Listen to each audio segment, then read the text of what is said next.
I hope you guys don't mind. I got a surprise guest who's going to join us tonight. Nope. Hey, Timothy Frog here. Amphibian. I like to hop in the tropical Caribbean. Oh, nice. That's great. Won't you sing along with me? Won't you sing along with me? Oh, nice. Yay! Yay! Hello, Cartoon Commentary. We're back. We're taking a look at another featured Sergeant Slaughter episode, and we got to have Xaz from the Sergeant Slaughterhouse Wrestling. What's it called? The Slaughterhouse? So I do a show called the Slaughterhouse Wrestling Championship. I used to have, last time I was doing one of these with you, I had these Slaughterhouse channel. So Southern Slaughterhouse. We've rebranded. Now we're Xaz's Clubhouse, where I get to hang out with people like Gazz and do awesome shows. I won't say the name. I won't say the name of Gazz's show on here. It's it's got a swear in it. Shooting the Breeze. That's it. Yeah, Shoot the Breeze with Gazz. So there's going to be a link in the description there. Check out Gazz and Xaz on Xaz's Clubhouse. And I love that theme song. You going to give me a copy of that to play on here? The theme song, yeah. So that was created by Adam from Go Figure. So a fellow Canadian. You want to come over just like the old days and we'll watch the time just fly. You guys are very creative. I've got no creativity whatsoever. He did that for me. It was very nice of him. Well, you're too humble. That I just watched your newest wrestling video, and it was amazing. Some great editing on there. Some high stakes drama. Right, Loved it. Great audio editing. It's fantastic. Thank you very much, and thanks for being a part of it. Gaz was also a part of it. He gets a nice little end credit stinger. He plays Ken Masters, so he'll be back. And Mike played both of the twins. Yeah, that was fun. That was fun. It. And you did a great job of editing those together. It was pretty wild seeing the two different voices because one twin is kind of high and nasally, and the other one is a lower voice. So that was really cool, the way you splice them together. Today, we're taking a look at My Brother's Keeper. So last time we took a look at Ninja Holiday, which featured your favorite G.I. Joe Xaz wetsuit. Oh, wetsuit, yeah. Wetsuits, Wet House. I saw you post on your channel about that, and a lot of people shockingly didn't get the joke. They didn't get it, no. They were, hang on, I thought you said Sarge was your favorite. Go and watch the episode. It'll all make sense. Yeah. So we're taking a look at Brother's Keeper. It's interesting timing because, well, you guys went to Joe Fest last year and you had a fantastic time. And I just had the chance to go to TFCon Toronto, had a fantastic time there. And this episode has a little to do with a fan convention. Sarge goes to a fan convention with Sci-Fi. Brilliant. All right. So the Gaz, by the way, how are you doing? You haven't said a word yet. I'm good. How are you doing? Good. What's old and interesting? Nothing really. Just getting prep for tomorrow's show, and I'm gonna enjoy My Brother's Keeper with two good buddies. Right on, man. Thanks for joining us. Okay, My Brother's Keeper is on the Hasbro YouTube channel, and the link will be underneath there as well. You can watch it free and sync up with us. We're at 000. Going to give you the countdown. 3, 2, 1, play. When I'm saying play, you are clicking play. Everyone ready? Ready. 3, 2, 1, play. Ba-da-da-da-da. No matter how many times I watch it, Michael Bell doing Flint's voice for the intro here. It's just a little. I don't know. I don't know which intro I like the best. This one or the previous one. I guess definitely this one. Yeah, because Sarge is in this one, in it, right? Wetsuits in it. That's why. Exactly. Yeah. I guess the many Vipers in this would make me like, yeah, this is a good one. Do you reckon these intros are canon? Like these adventures actually happened? Why not? Why not? Dude, that would make an amazing like fan novel. The attack on the Terradrome from the intro of this season. Mm. I like that the Terradrome in the opening is portrayed as an open top. Open top, like the toy like the is. Toy. But in the actual cartoon, it's like a closed environment. I love it. It's a good question because the G.I. Joe movie, The Attack on the Statue of Liberty, that's canon, right? That would it is. I think it is, yeah. It's not just theater. It was, you figure it actually happened. Oh, I love those trouble bubbles. Which would make the awesome power of Footloose cannon as well, which would make Mike Irizarry Right. What's on Joe Mind very happy. That part where he Super just strength. throws Destro around like a rag doll. Oh, I forgot that he's in this. Who, Mindbender? Which one? Serpentor. Well, you're lucky. This is a very Serpentor light episode, but it really highlights the leadership capabilities of Dr. Mindbender. Love a good old-fashioned Cobra MacGuffin. Okay, so speaking of MacGuffin, I just finished Flint Dilley's book, and I highly recommend it to any fan of G.I. Joe or Transformers or any 80s cartoon. Flint Dilley just wrote a brilliant book called The Games Master, available on audiobook on Audible. It's available in print on Amazon. So I've listened to the audiobook, and I'm reading through the actual book as well. So in one part, he mentioned something from this episode, the Voltronic capacitor. And I guess the Voltronic capacitor, it's a MacGuffin. And the way he writes about it is like, do we really want to go down the Voltronic capacitor route? Because, I mean, there's two paths to take. You know, you try to stay serious, or you can do a Voltronic capacitor.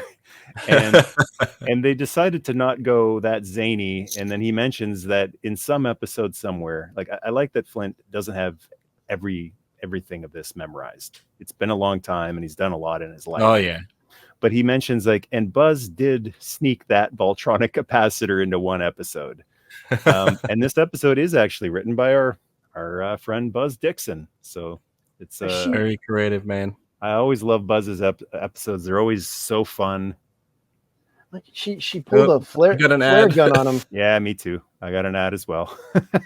And that's our first cut here because of an ad. No biggie.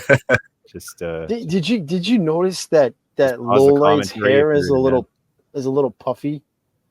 It always was. It was a little puffy in this episode.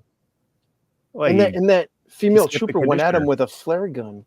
He just washed his hair, didn't use conditioner, and then went outside, and it was humid. So it happened.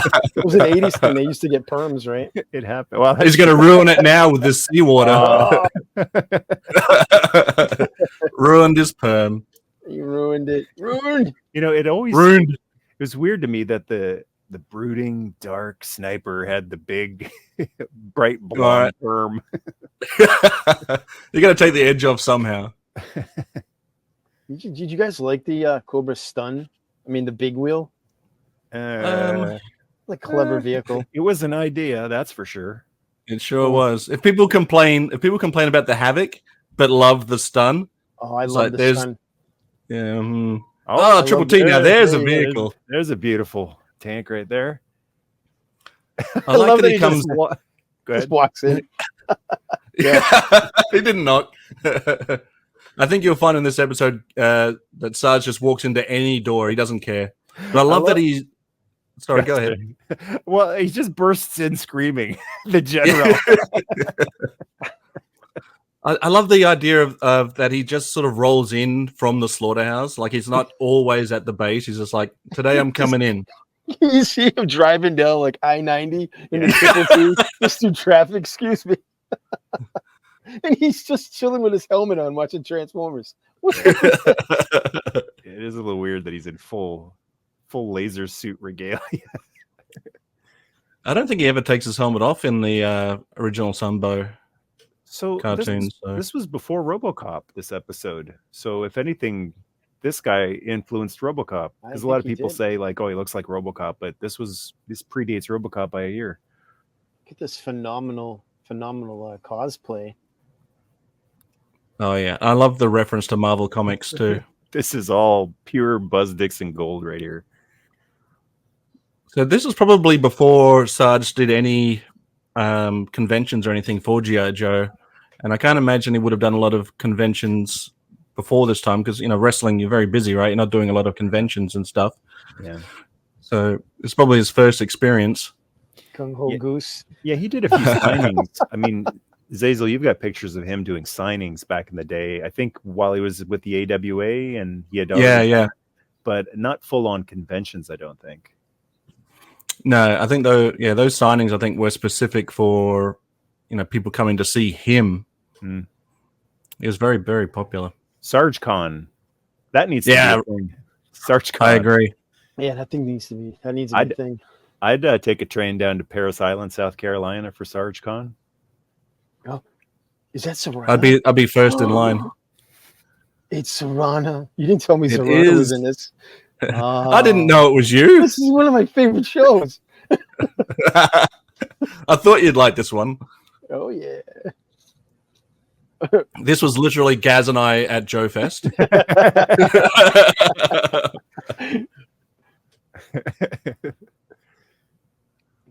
See, that's not accurate at all. Or her back would have been broken, or both knees blown out, colliding with the Sarge. Bounced off through a wall. Yeah.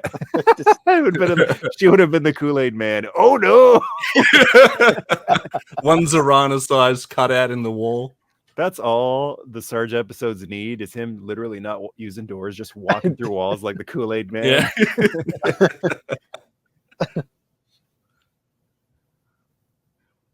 See, these Cobras all fit in. This is the perfect place for them to just hang out as Cobra. Right? Yeah. Hot take, but Monkey Wrench is the best Dreadnought. How cool is that dude? Is he there? familiar. There he is. There he is. And that's her second commercial. just Hey, pause all our right. commentary while you're sitting through the commercials. On a serious note, how cool is Sci-Fi's suit? Oh, I love it. I always Wow, have. it's great. I mean, it was one of a kind or two of a kind at that point, other than Blowtorch. It was Blowtorch and Sci-Fi for big, loud suits. So I never minded it. It wasn't until a few years later when it's like half the roster was in neon. I mean, you could Yeah, double that's him as a right. pilot, sniper, laser trooper, obviously. Mm-hmm. I thought he was cool. Yeah, He could have I liked almost been his own main character. I also like that Sarge at the beginning actually says this outfit is going to stand out. Like, we're all thinking it now as adults. As a kid, I never thought that he was a standout. I never thought that he was all too neon. Oh, take that, Dreadnoks. Right on. Yeah, take them all down. Spear. Eat your heart out, Goldberg. That's how you do a Some of spear. some of those background characters look like they're gonna be in the Ghostbusters show. Wow, look at Oh, that set in no. the background. Holy Moses. You see that futuristic set in the background? Oh, I like the portrayal of nerds in cartoons is always funny. yeah. Very, very few are accurate, though. Look at the old I don't- man who's just Yeah, there's an old man. Cape Cod.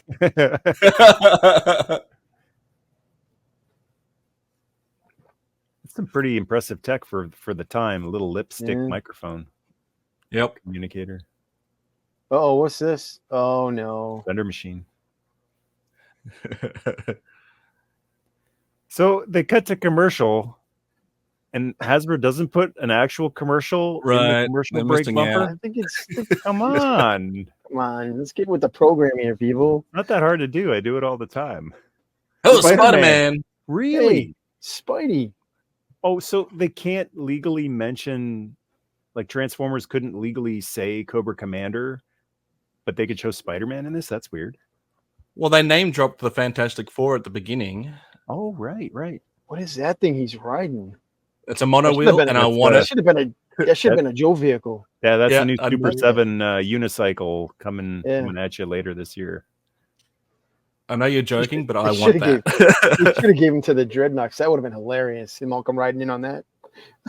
What an awesome team up, Sarge and Sci-Fi. Like, Yeah, of all it of the works. roster, you would think they'd stick Leatherneck with him or even Wetsuit. Wow, they actually have pistols. Look, those are like 9mm Berettas, the ones that Riggs carried in Lethal Weapon. 9mm laser pistols.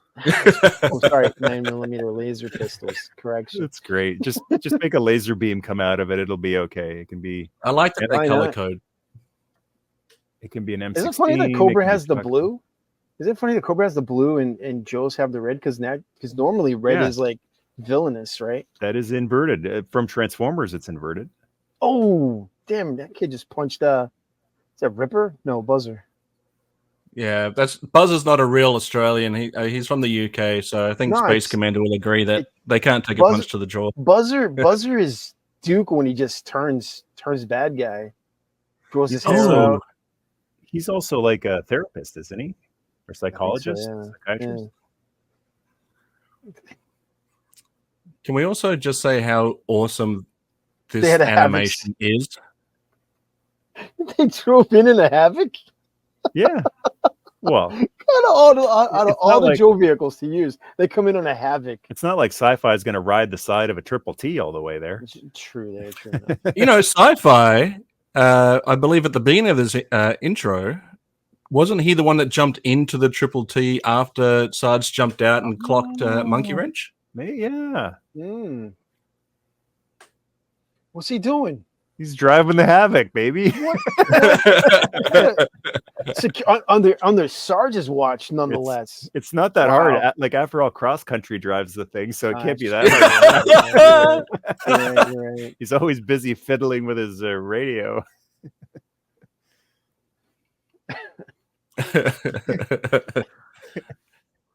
I wish there had been more like heavily Sarge centric episodes, other than Yeah. even Arise Serpentor Arise. He's not in the whole thing. Like he's kind Yeah, of, I think there's one episode he's not in, right?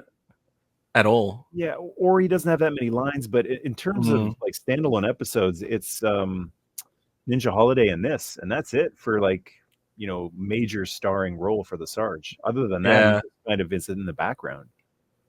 Oh, he gets to be Heracles in the Golden Fleece, but it's not a starring role like this one.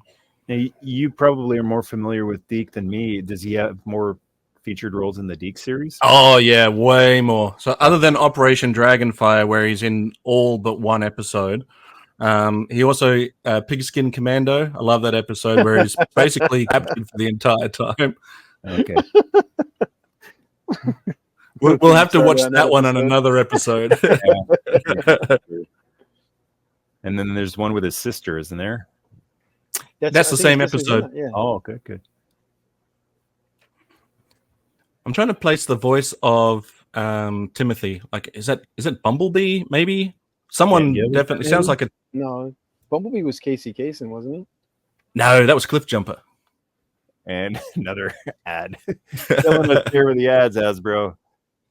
I do want to say one thing about this episode is that, and you don't get it very often, other than when it is a mini series, is that this really does include some of that stuff that happened with Serpentor Arise, because Sarge is still annoyed with Dr. Mindbender for what he put him through, and he mentions it on several occasions. Like he needs another chance at him. So I like the callbacks.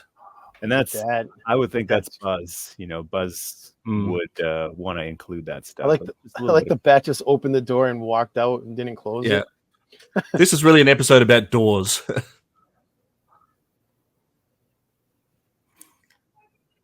There was a lot of people in wheelchairs in cartoons back in the day. Like I know it's probably for inclusion, but yeah, Chip Chase from Transformers, Well, doesn't he kind of look like Chip?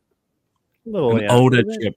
It's a shame Chip just disappeared. I mean, they never mentioned him again after season 2. He never popped up for a quick thing in season 3 or Rebirth. True. Same with Dr. Arkaville. That guy was so cool. Oh, yeah. That would have been a great Cobra character. Oh. Yeah. Yeah. Look at him. He's fighting the Sarge while eating a sandwich. Dude, I mean, that's Did taking you the see that expression- hit? That's an expression Monkey at wrench? lunch, literally. Did you see Yeah, that he hit on stepped Monkey in. Wrench? I think he just broke his jaw. I got to count how many times the Sarge clocks Monkey Wrench. Uh-oh. Oh, here we go. Sarge very rarely carries a weapon at all. Usually he just gets thrown one or he picks one up somewhere. And he usually discards it very quickly after getting it. Procure on site. Zorana. Nice camouflage job on the Havoc, by the way. Yeah. In the desert with a bunch of trees around it. That won't stand out. That would not It could stand have out. No. driven a mauler there. Get him, Zorana. Get him, Zorana. Get him. I mean, Weird that they've Vamp given- too, like anything brown. Yeah. I mean, even the Triple T would have been better. Yeah. Gaz, are there old Western towns like this just sitting out in the American deserts? I assume so. I heard there's like a lot of like ghostish towns, like just Let's move abandoned there. towns. Yeah. This would have been a good Wild Bill episode as well. Right. Again, commercial break. No commercial in commercial break. Oh, come on. I just imagine all the cool commercials we used to see when this came up. Yeah. Yeah, true. One of the rules was, I heard someone talking about it recently, that you're not allowed to advertise G.I. Joe toys back in the day during a G.I. Joe episode, but you can advertise Transformers toys. And what ended up happening was that the cartoons got so successful, the ratings got so high, Mattel started buying ad time to advertise He-Man and Barbie toys during G.I. Joe and Transformers. That's cool. Smart move. The swamp. What's that? What's that helicopter What he's is flying? that shot right there? Did you see that? The campaign cover looked awful. Well, what was it? That swamp helicopter. What's that called? Swamp Fire? Yeah, Swamp Fire. I always thought that would have made a great Fang 2, right? Instead that's of what true. we have for the Fang 2. Yeah. Whoa. Ooh, it's like the Guns of Mavro. That's the Voltronic capacitor. Oh my God, look at that. Whoa. All right, let's not move there. Sorry, After all. the Voltronic Galaxator. I got it wrong. The Voltronic Galaxator. Yeah. I like in the other episode where Buzz just said, "You know what? I'm going to call the MacGuffin device." Yeah. That was great. Oh. Voltronic Galaxator. Mindbender just being a complete bad dude. They're all just watching G.I. Joe. I was going to say that would get him canceled today, but it'd probably get him a huge following on social media. The bigger scumbag you are, the bigger following you get. Yeah, apparently. That's true. Gaz, you'll never get a big following if that's the rules. Nah, that's okay. I'm good with that. Or less is more. Yeah. Holy smokes, Mindbender, you piece of crap. Uh-oh. It does have some odd animations in it, right? Look at Now it Mindbender. is, yeah. Yeah. Like Mindbender's face is kind of contorted. Hey, look, there is who's the brother again of Zartan? Xander. Xander was there for a moment. Super cool character. There's your Swamp Fires right there. How many people they need to take out Sarge, Sci-Fi, and some nerd? Yeah, they don't have You're enough. gonna need more. You're gonna need more. A lot more than that. They're outnumbered, Gaz. And they have the Swamp Fire helicopter, but yet come out with this generic. Oh, kid, what are you doing? What do you do with What it? are you doing, kid? What do you do with it? Anything but what you're doing. Oh my lord! Wow, kid. I guess Don't you're gonna keep sign up night. for the Joes. Did that helicopter have the is that the Cobra symbol that they've got on the Cobra plane? What is that one there? The Rattler. Rattler. Yeah, the Rattler. Wings on it. The Yeah, wings on yeah, it, yeah.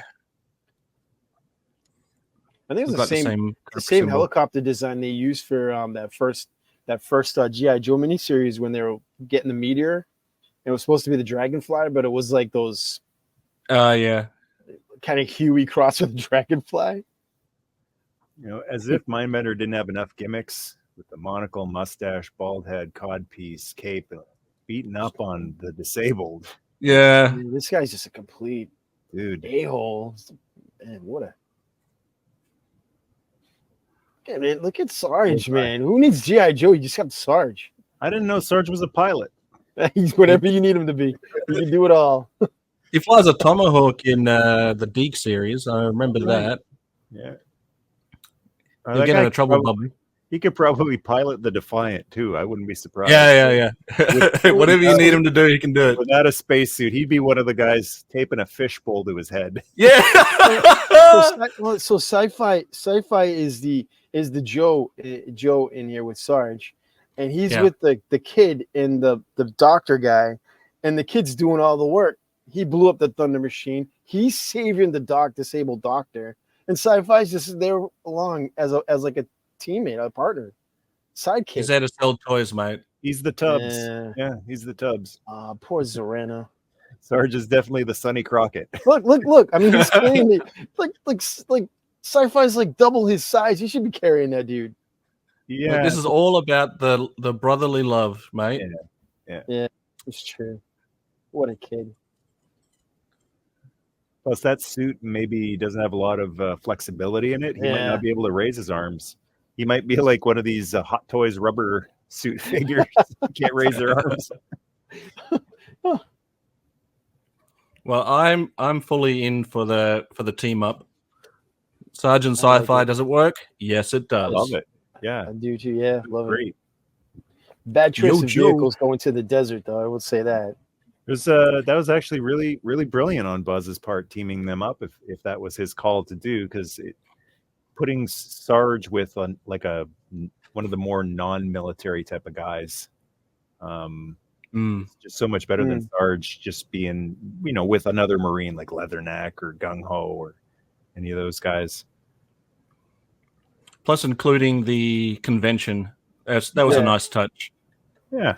Any Sarge other episode is a blast. He's the Superman of the series, or any other super powered, off the charts character, and I think they used him perfectly. Like, you wouldn't want to see every episode like this, but I would have liked to see a few more. They're definitely a nice something nice and different from your typical, the terrorists have attacked and we have to stop the terrorist threat. This was like the cartoon equivalent of Special Missions. Exactly. Yeah. One-off. A lot of them are one-offs, but that's true. Yeah. Who would have made another good character for Sarge to team up with? I was just thinking that, like, who's another character that was like into science fiction stuff that would have fit in at a convention like that? And is it Slipstream? Is Slipstream into that stuff, or is he just like a comic? Obviously, the natural choice would be Lieutenant Falcon, right? Because that dynamic really worked for the movie. How they would interact outside of that relationship, I don't know. But I think the teaming him up with Sci-Fi is great because they're at the polar opposites of each other. One's a very serious military man, and the other one is very sci-fi heavy. And I think that's why it works for this episode. I think Sarge learned a little lesson about not judging someone by their looks. Yeah. How about Airtight? Airtight going to some kind of medical convention. Oh, you mean Lifeline? No, Airtight. That could work too, but Airtight is like, or certain, not medical, but like science, some kind of science fair. Yeah, I see it. It'd be a weird color palette to see those two next to each other. Well, this one was sci-fi. And well, I mean, like the yellow and green, because he's like a hazmat. I think is a little more acceptable than the bright lime green. Of Mainframe? Mainframe going to a computer show. Sarge just picks up computers and smashes people over the head with them. Computers work. Well, they're both Marines, so at least they've got that going for each other. Maybe Dial Tone. Dial Tone would be a good one. Yeah, he's kind of a nerdy guy. Yeah, that would have worked too. Well, I mean, obviously, Lifeline would probably be the perfect, right? Because that's completely polar opposite. Sarge beats him up, and Lifeline patches him up, stitches them together. Stop, now, Sarge. If we're talking just brute force, you want to get Gung Ho, Roadblock, and Leatherneck with the Sarge. Those four. Now that's a slobber knocker of an episode. They're just sitting at Joe's Cafe having a coffee while the Sarge does all the work. Yeah, that's true. It'd be like. Go ahead, Xaz. No, you go, buddy. I was gonna say it kind of be like Hudson Hawk, where Hudson Hawk's is trying to drink his espresso or cappuccino, and Sarge just wants to drink his coffee, but things keep happening where he can't drink his coffee. He's beating people up. It's Cup of Joe. Yeah, he's beating people up while holding the coffee in one hand. Yeah, just like Buzzer was eating a sandwich while trying a sandwich. He's like, "Oh, it's just Sarge." This is my sandwich. Here's a question. Do a lot of stupid things in a lot of episodes, but I think one of the stupidest things I've ever seen was someone trying to fight the Sarge while eating a sandwich. Like, dude. The Sarge says never let the enemy eat breakfast. Maybe he's also don't take your lunch. Like, but I've got a question. They say when you're fighting someone like that, pack a lunch, but yeah, they don't mean eat it while you're fighting him. That was a surprise. But the Dreadnoks are known for eating a lot of food in episodes, right? Usually donuts and stuff. But here's a question. Donut. I got a question for you, fellas. The G.I. Joe equivalent of the A-Team, right? Let's swap out Mr. T for Sergeant Slaughter. It seems like an easy swap. Yeah. Who are the other three? Oh, So you need a pilot, you need a con man, and you need a good leader. So, for Hannibal, I switch out for Duke, right? That's an obvious one. Or Hawk. Or Hawk. Yeah, because Hannibal was the older guy. So yeah. Duke or Hawk. Hawk is the closest thing G.I. Joe has to an old guy, other than Mainframe. True. So a pilot, which would be Murdoch, you need a kind of crazy guy. I don't Wild think Bill. I don't really think anybody fits the bill in G.I. Joe. I mean, Wild Bill. Bill. Wild Bill, it's in the name. He's pretty crazy. All right, and then Face Man. Chuckles? Oh, that's perfect. Hmm. That is perfect. Chuckles. I like it. Oh, Drake. there you go. Your G.I. Joe Alpha unit. You just need a van. The A-Team. Yeah. The Well, you just drive a Havoc. The Havoc will do. No, the in. Warthog. They're- The Warthog painted black with the red stripe down it. Well, Even better. But the Night Havoc Rhino. the Havoc is great on city roads and easily concealed when you Yeah. camouflage it Great in the desert. No matter where you are, you just put some trees around it and it's good. But Middle no, of the city, desert. the Did they Warthog bring those trees with them? Must have. It must have a little. There must be a little containment area on the Havoc that has Yeah. like trees for camouflage. It's in the hovercraft seating. They just Yeah. put it all in there or something like that. But yeah, I think There's the a little- Warthog is the equivalent of the van because you can put all the surveillance and weapons and stuff in the back there. Oh, yeah. All right, that's my brother's keeper. That was fun. Thanks, guys. Thanks for having me. Thanks for inviting me. Always a pleasure. Another plug. Check out Gazz and Xaz on Zazel's Clubhouse YouTube channel. Check out the links in the description there. Awesome intro. Love that intro. And we'll have you back on soon. Hopefully, I always say soon, but whenever we can. Always a blast. Awesome. Thanks, buddy. I appreciate it. It's good to hang out again. Yeah, as well. All right, guys. Thanks everyone for listening. Take care until next time. Yo, Joe. Yo, Joe. Nailed it. Doors open, so come on in. This was great.